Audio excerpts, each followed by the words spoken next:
tubo. Ewan ko saan nalagay niya. Ano, pala isipan. Meron.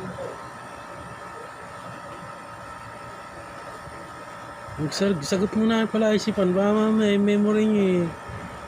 Nakakalimutan nyo na. Ba't ko malilimutan? Baka ikaw hindi mo alam. 1. Oh, ayun o. Pasikat to.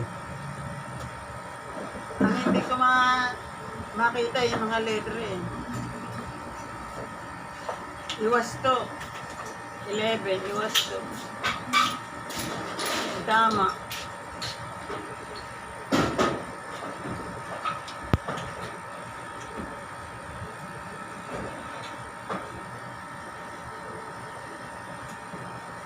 Ito yung kanabit. Sino kabit? Kami ni Edwin. Ano, mami?